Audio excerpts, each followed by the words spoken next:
Hello guys, welcome to my channel where stories filled with revenge, moral lessons, and love are told. Go ahead and encourage them to like, share with their friends, and subscribe. I never imagined that a simple conversation about helping my brother would start tearing apart the life I thought I was building. My younger brother, Malachi, had always been fiercely independent, proud even, but pride can crumble fast when life hits hard. He lost his job unexpectedly after his company downsized, and shortly after that, his apartment lease was terminated because he couldn't keep up with rent. He showed up at my door one rainy evening with nothing but a duffel bag and a look I hadn't seen before, a mixture of shame, fear, and desperation. I felt a surge of protective instinct immediately. "You can stay here as long as you need," I told him, my voice steady but my mind already calculating how to make it work. I knew I had to ask Monica first. Monica, my fiancée, had always been clear about her boundaries. She valued personal space, structure, and what she called clean lines between family obligations and our life together. I knocked lightly on the door of our small apartment, where she was reading on the couch. "Hey," I started, hesitating. "Malachi, he's in trouble. Can he crash here for a bit until he gets back on his feet?" She looked up, eyes sharp. There was a pause, and then she said, almost coldly, "Your family drama isn't my problem." I blinked, stunned at how she said it, like she was reciting a law or a principle rather than responding to my brother's immediate crisis. I tried to reason with her, explaining that Malachi had nowhere else to go, that he was my brother and I wanted to help him. Monica shook her head, her expression firm. "I don't make exceptions, and I won't start now. You can figure out how to help him without dragging me into it." Her words felt like a punch to the gut. I wanted to argue, to remind her that love sometimes means bending rules for the people who matter, but I didn't. I respected her boundaries, though my heart ached. That night, I found Malachi a motel room, covering the cost myself. I watched him settle in, still humbled, and I promised myself I'd do whatever it took to keep him safe and on his feet. It wasn't easy. I balanced work, bills, and my own responsibilities while making sure Malachi had food, transportation, and the essentials he needed. Each day, I saw him grow more confident, more capable of standing on his own. The experience was humbling for both of us. Meanwhile, Monica's comments about boundaries kept echoing in my head. It wasn't that she lacked empathy entirely. It was that she refused to extend it consistently. Every time I called her to update her, hoping for some support or at least understanding, she repeated the same line, almost mantra-like,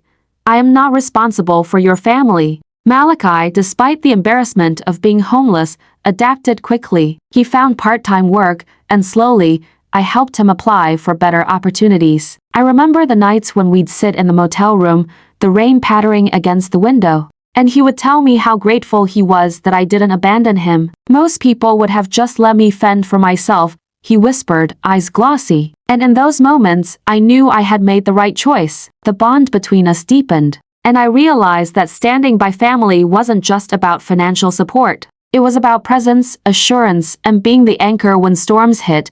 Every time Monica spoke about boundaries, I silently contrasted her words with my actions. It wasn't about defiance. It was about principle. If she could draw lines so rigidly, when someone in need was involved, why would those same rules shift when it came to her convenience? I tried to imagine the conversation if roles were reversed, if I asked her for help for a family member, and I realized the heart of the issue wasn't money, space, or rules. It was consistency and fairness. Monica had shown me that principle, when applied selectively, loses its moral power. The more I observed Malachi rebuilding his life, the more I appreciated the trust he placed in me. It reminded me that family loyalty is not always about grand gestures. Sometimes it's about the quiet, tireless actions done out of love. I had no resentment toward Monica, only a growing clarity about who she was and the values she held. Every trip to the motel to drop off groceries or pick him up after work reinforced my commitment to helping him, even if it meant quiet struggle or late nights. There was something grounding about it, a reminder that in the chaos of life, what we choose to stand by defines us. One evening, I took Malachi to the apartment building rooftop to watch the city lights flicker against the night sky. "I don't know how I would have gotten through this without you," he said, and I placed a hand on his shoulder. I realized that helping him wasn't just a matter of blood ties, it was a test of my own character. Monica's rejection had stung, but it clarified a truth I couldn't ignore. My loyalty wasn't conditional on convenience or consent. It was a promise I intended to keep. As Malachi grew stronger, securing a stable job and finding a small apartment, I noticed a shift in my own confidence. I had proven to myself that compassion doesn't require approval, and that sometimes doing the right thing means standing alone against the opinions of those closest to you. Monica's mantra, once so piercing, now felt hollow to me because I had witnessed the tangible difference between action and words. My brother's success became a quiet testament to the choices I had made and a reminder that support, when given with consistency and care, transforms lives. Despite all this, the tension with Monica simmered in the background. She remained polite, but distant, her expectations for our relationship now tinged with an unspoken ultimatum: align with her principles or face dissonance. I respected her stance, but deep down, I knew our definitions of love, loyalty, and duty diverged irreparably. Watching Malachi regain his footing made me realize that life sometimes demands a higher moral standard than what some people are willing to uphold. I had chosen that path. Malachi eventually moved into his own apartment, paying rent on time and maintaining a sense of independence he had almost lost. I felt pride and relief in equal measure, knowing I had been the steady hand guiding him through turbulence. Monica, on the other hand, had remained the same, repeating her phrase like a shield: "Your family drama isn't my problem." I could no longer see it as wisdom, it was avoidance. And through that clarity, I began to understand that love and commitment require more than platitudes. They require action and consistent ethics. By the time Malachi was fully settled, I could finally breathe. I had honored my principles, stood by family when no one else would, and helped someone I loved rise from despair. Monica's refusal had been painful, but it served as a mirror, reflecting the boundaries she drew not just around herself, but around empathy itself. I learned that loyalty and compassion often demand sacrifice and courage, and that sometimes standing firm in one's convictions is more important than appeasing a partner who doesn't share your values. It was about 3 months after Malachi moved into his own place when the storm hit on Monica's side. I remember the day vividly. It was a Saturday afternoon, and I was fixing a leaky faucet in the kitchen when Monica's voice, urgent and sharp, rang from the living room. "Ezra, it's Vanessa. She's been arrested." Her sister, Vanessa, was a live-wire fun at parties, magnetic in social settings but reckless to the bone. That night, she'd gone out drinking, drove herself home, and in a blur of bad decisions, crashed into a parked car before speeding off. The police caught up with her within the hour. The charges were serious: DUI with property damage and fleeing the scene. Monica's hands trembled as she explained it all, her eyes wide with panic. "She needs bail, Ezra, and a lawyer. We have to help her." The words "we have to help her" hit me like ice water. I couldn't stop my mind from flashing back to that night with Malachi, standing in the rain, desperate and homeless, and Monica's voice echoing, "Your family drama isn't my problem." My jaw tightened. I kept my tone even. "Monica, I'm sorry Vanessa's in trouble, but isn't this your family drama?" Her face shifted instantly from desperation to disbelief, then anger. "This is different," she shot back. "Vanessa isn't asking to live with us, she's in legal trouble. She could lose everything. I can't just stand by." I stared at her, the weight of the hypocrisy pressing down like a stone on my chest. "Malachi could have lost everything too," I reminded her softly. "You said it wasn't your problem. I respected your stance. I handled it myself. Now you're asking me to step in for your sister, and I can't do that, not if we're keeping the same rules." Monica's lips parted, but no words came out. For a moment, the only sound was the ticking clock above the TV. Then she crossed her arms. "You're being petty," she accused. "This isn't about rules, it's about doing the right thing." I shook my head slowly. "Doing the right thing should apply to everyone, Monica, not just the people you care about." She didn't like that. For the next hour, the apartment was a battlefield of raised voices and sharp words. She argued that bailing Vanessa out was urgent, that family members were supposed to rally around each other in times of crisis. I countered with the fact that I'd been told in no uncertain terms to deal with my own family's crisis alone. I even offered a middle ground where she could help Vanessa herself, use her own funds, and I wouldn't object, but I would not personally contribute. Her frustration turned venomous. "You're selfish. You're letting my sister suffer to prove a point." That stung, but I didn't flinch. "No, Monica. I'm showing you what it feels like when someone you love needs help and the person you expect it from refuses. If that makes me selfish, then you need to admit you were selfish with Malachi." The argument ended with her slamming the bedroom door so hard that a picture frame fell off the hallway wall. For the rest of the evening, she gave me the kind of silence that doesn't just fill a room, it poisons it. The next morning, she told me she'd called her parents and pooled money with them to post Vanessa's bail. She handled the lawyer arrangements without me, but the frost in her demeanor remained. Days turned into weeks, and the tension didn't thaw. She began dropping passive-aggressive comments into conversations with friends, little digs meant to paint me as cold-hearted. What she didn't know was that I'd started recording some of our arguments not to humiliate her, but to protect myself from her twisting the truth. In one clip, her voice was clear. "Your family drama isn't my problem." In another, weeks later, "We have to help Vanessa, she's family." The contrast was undeniable. The recordings were my quiet insurance policy, though I never intended to use them unless she tried to publicly smear me. That moment came sooner than I expected. One evening, we were at her cousin's birthday dinner when someone casually mentioned Vanessa's court date. Monica sighed dramatically and said, "Well, I've been doing all the heavy lifting because Ezra doesn't believe in helping the family." I felt the heat rise in my chest. I didn't raise my voice. Instead, I pulled out my phone and played a short clip, the one where she dismissed Malachi's need entirely. The table went silent. Her cousin, fork halfway to his mouth, glanced between us. "Wait, so you wouldn't help his brother, but you expect him to help Vanessa?" Monica's cheeks flushed deep red. "That's not the same thing," she insisted, but the damage was done.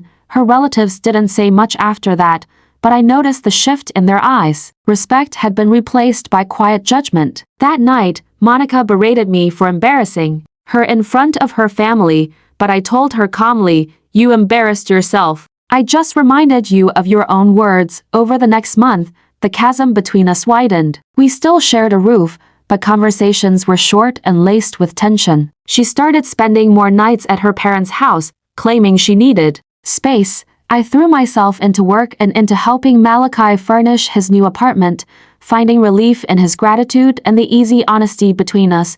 Meanwhile, Vanessa's case dragged on. The lawyer negotiated a reduced sentence, but she still faced community service, license suspension, and a hefty fine. Monica shouldered most of it, dipping into her savings. She never once thanked me for staying out of it, never acknowledged that I had followed her own principle to the letter. Instead, she became bitter, as though my refusal to bend for her family was the root cause of all her stress. The irony wasn't lost on me. She'd built her identity on the idea of clear, unmovable boundaries, yet the moment her own blood was on the line, those boundaries dissolved. I saw it as proof that her rules were never about fairness, they were about control. Helping Malachi didn't fit her comfort zone, so she hid behind principle. Helping Vanessa did, so suddenly principle didn't matter. I realized then that this wasn't just a disagreement, it was a fundamental incompatibility in how we valued relationships. I believed in reciprocity, in applying the same standard to everyone. She believed in convenience, in shifting rules to suit her preferences. That's not a foundation you can build a life on. By the time spring arrived, the relationship had become a hollow echo of what it used to be. We still shared the same apartment, but the warmth had drained out, leaving behind a cold politeness that felt like living with a stranger. She would make her coffee in the morning without looking at me, and I'd head to work without saying goodbye. We weren't fighting anymore, but that was because we'd both stopped trying. I spent more time at Malachi's new place than at my own. His apartment wasn't big, just a one-bedroom with mismatched furniture, but it was filled with laughter and gratitude. He had picked up extra shifts at work, bought a second-hand couch, and stocked his tiny kitchen with the basics. "You should bring someone over here one day," he joked. "Not her," he added, his smile fading. He never spoke badly about Monica, but I could tell he didn't understand how I could stay engaged to someone who had so little room in her heart for my family. One evening, Monica came home later than usual, dropping her purse onto the counter. With a sigh, "We need to talk," she said. Her voice had that detached calm people use when they've rehearsed what they're about to say. She leaned against the counter, eyes scanning the floor instead of me. "I don't think this is working anymore, Ezra. I don't feel supported." I couldn't help the dry laugh that escaped me. "You don't feel supported?" "Monica, I've been standing on my own 2 feet this whole time financially, emotionally, because you made it clear you wouldn't share that load when it came to my family. And now you're leaving because I refused to do what you wouldn't." She didn't respond right away. She just pressed her lips together, grabbed a box from the closet, and began packing. It was surreal watching someone you once imagined a future with methodically fold clothes without a single tear, without looking back. I didn't stop her. I didn't even ask her to reconsider. The truth was, her leaving felt less like a loss and more like a release. When she was gone, the apartment felt bigger, lighter somehow. I moved Malachi in as my roommate. It was practical. We split rent and bills, and neither of us had to tiptoe around each other's values. He respected my space, and I respected his. More than that, the place filled with a kind of mutual understanding I hadn't realized I'd been craving. We'd cook dinner together sometimes, sit on the balcony with mugs of tea, and talk about everything from work to childhood memories. There was no scorekeeping, no conditional kindness, just the quiet certainty that we had each other's backs. Meanwhile, I started hearing things about Monica. Word got around friends, mutual acquaintances about the tension in her family after that dinner where I played the recording. Vanessa, embarrassed by the attention her arrest had drawn, kept to herself. Monica's parents, who had once been warm toward me, were now divided. Some thought I'd been too harsh. Others privately admitted they understood my point. Monica's reputation for being principled began to sound more like selectively compassionate in certain circles. I never gloated over it. It wasn't about revenge in the petty sense. It was about living with the peace that comes from knowing you stayed true to your word. I had told Monica I wouldn't expect her to help Malachi, and I didn't. I had told her I'd live by the same rules she set, and I did. If anything, her own double standard had done more damage to her than I ever could have. Malachi thrived. Within a year, he got promoted, traded his old car for something reliable, and even started saving for a place of his own. He paid his share of the bills on time, and sometimes he'd surprise me by covering dinner or fixing things around the apartment. One night, while we were watching a basketball game, he turned to me and said, "You know, you didn't just help me get back on my feet. You showed me what loyalty actually looks like." I won't forget that. That was the kind of validation no relationship could replace.